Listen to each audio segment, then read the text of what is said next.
Alright, so startup of these weir gates. There's a total of 12 of these on site. There's a cluster of 3, another cluster of 3 in the middle of the plant, and a cluster of 6 on the far end. This is a weir gate.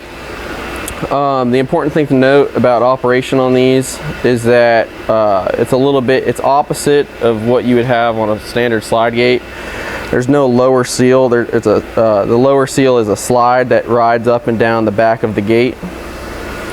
The most important thing about that seal is, because of the way that operates, is to make sure there's no concrete, grout, or any debris on the back side of the stainless gate, because that will prematurely fail that lower seal. Typically you don't have to worry about the side slides and seals because there's not much room for any debris to get in there. But the main thing is, after any construction work, make sure nothing is on the back side of this and it's smooth and clean of any debris. Next you have the stem. It's solid down at this end and threaded as it goes through the actuator.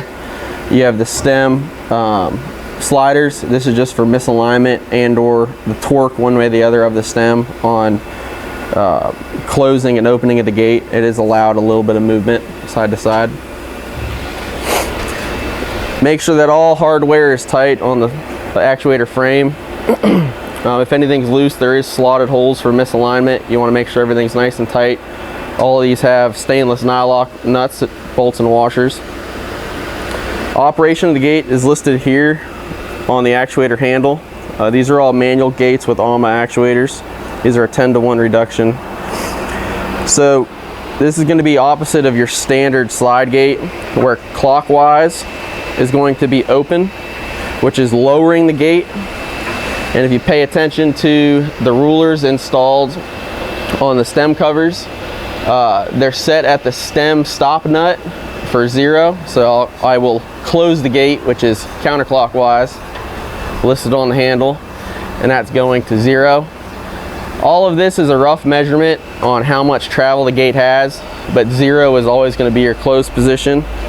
So when the gate is up and on the weir gates, this is closed clockwise.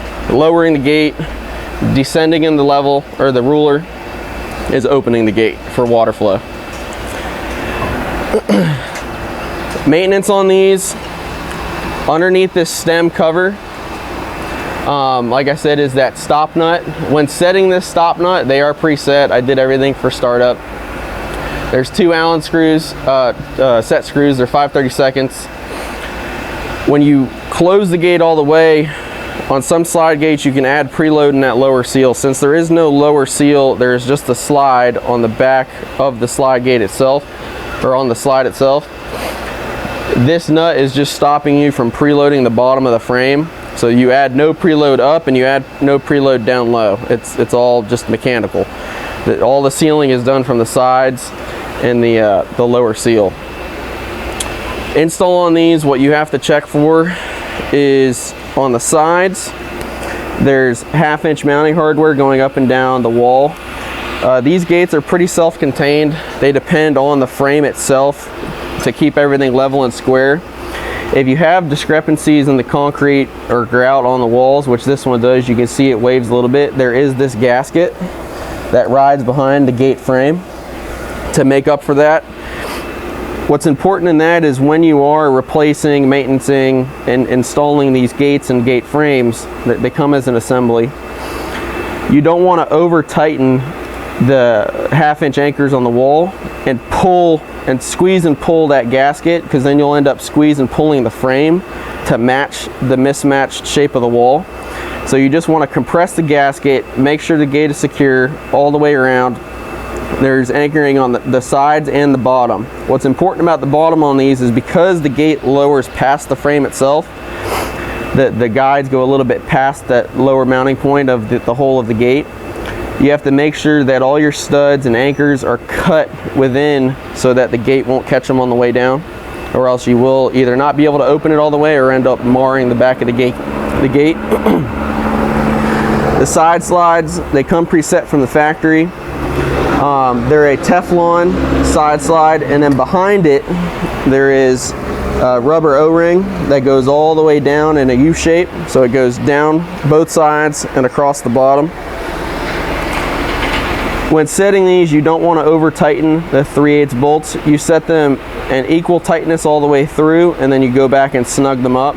You don't tighten and then move to the next and tighten, move to the next, because as you go and the seal and the slide compresses, you'll loosen and tighten and loosen and tighten, and you'll have hard and soft spots in the gate. How do you tighten that? You just go one at a time, quarter turn, eighth of a turn. If you have some leakage, you'll go in, give each one an eighth of a turn all the way down, or even a little less or a little more. You just got to, you play it by ear. Because if you tighten one, you know, tight, this is going to compress and that seal is going to compress, and you'll just mismatch it the whole way down. You'll make the thing way too tight, and you'll deform that slide. So you just snug them up all the way down, and then you'll come back through. Is there any maintenance on that gearbox? So on the actuator drive itself, the stem, as long as it stays contained in the stem cover, and you can just remove it by unscrewing it. You just keep this greased to keep the threads on the output gear and the stem greased. As long as it stays out of the weather, it should be fine. It has a NLGI number 2. It's a calcium sulfonate. It's like a marine grease, marine bearing grease. On the bottom of these, depending on how they're clocked, some of them have them on the left side, some of them have it on the right side. There is a grease zerk for the output on the output gear on the stem. That's the only grease. There's nothing on input side. It's got a seal. It's a sealed bearing. So just rub some grease. Yeah, these I grease, but yeah, you just rub it on by hand.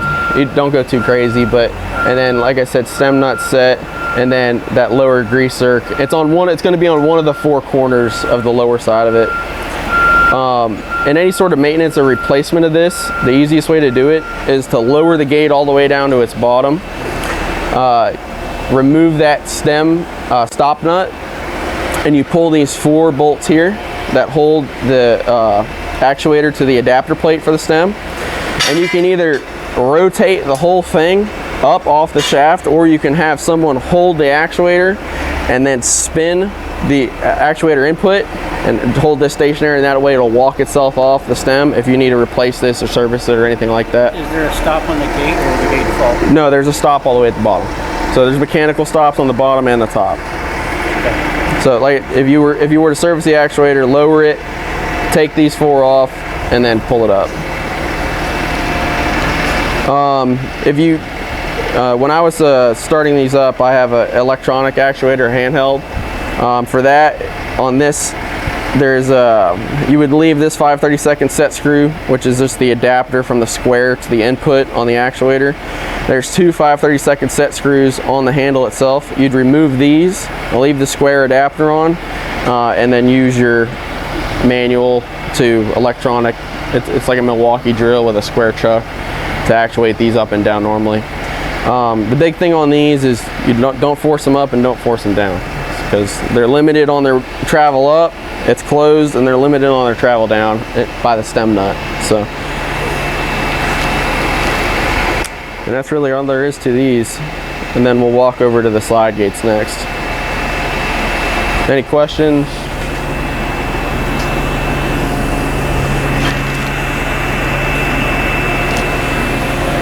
Good deal. Good.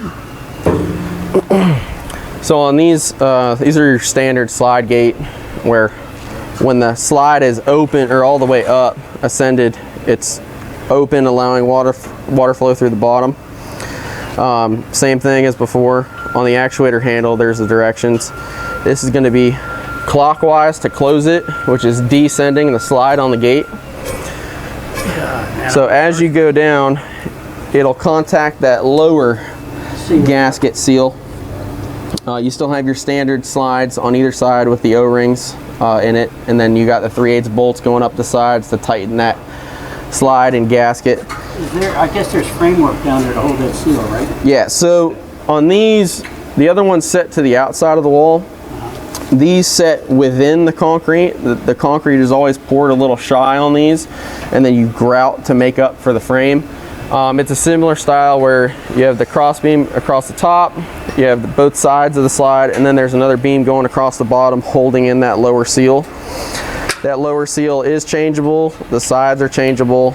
To get to that lower seal for maintenance or repairs or changing it out, you have to remove the side slides first because it locks it in on both corners, and then pull that out.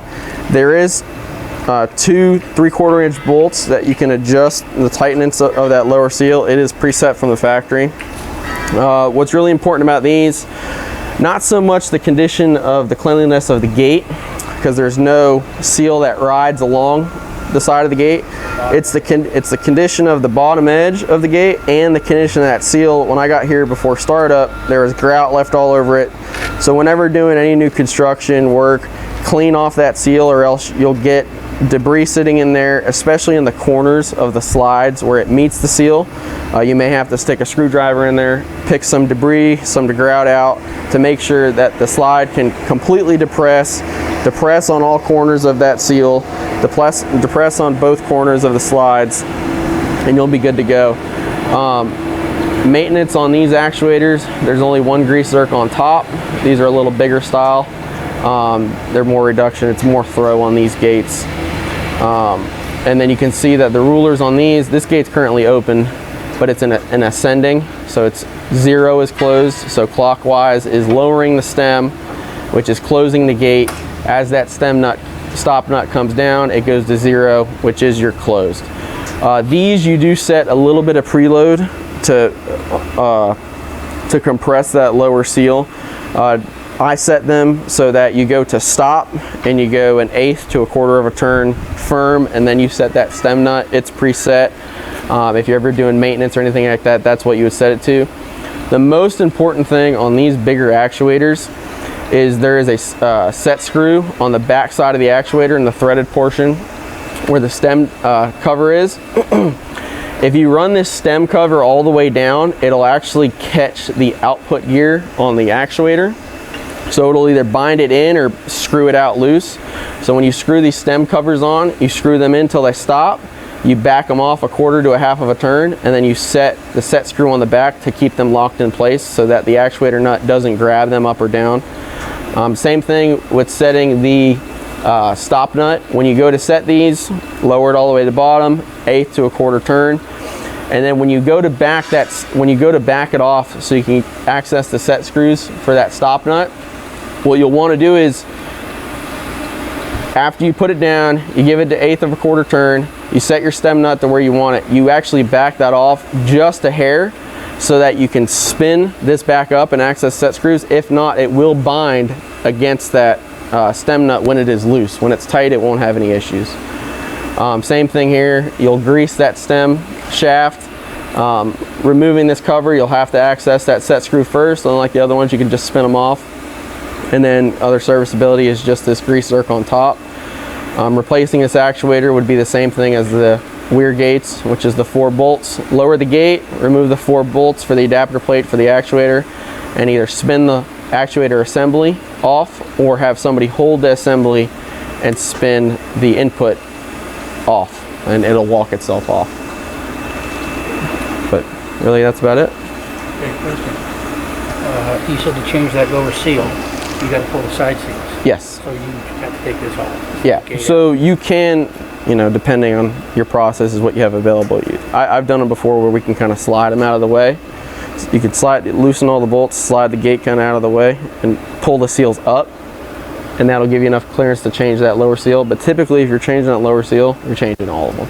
Right. Well, how do you secure this? Or do you pull this completely out? I mean, you can pull this completely out. You can pull the top beam.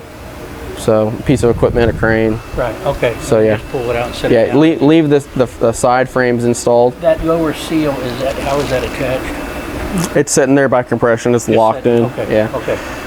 So the side. With the new ones, you can put like a 9200, like a adhesive or something. But normally they're locked. You have to hit them in with a hammer. They lock in. So. Okay. Yeah, but there is a stainless frame that goes all the way across the bottom there. It's very thin. It just runs the edge of that seal. And then you can see the ears coming off it for the mounting hardware. Okay, I see. Yeah, the rest of it's just a void that's filled by the grout. But you wouldn't pull the frame on these unless you were replacing the whole gate. Right. So you just pull the gate, just pull the slide itself, and then you'd work on pulling the seals. And then like I said on the other one, same thing with the mounting hardware in these, don't over tighten. You'll pinch it all the way through. And if you do have some leakage, you can go through, give them, you know, an 1/8 quarter turn all the way through, and that'll solve most of your problems. Okay. Any other questions or anything? They're pretty simple.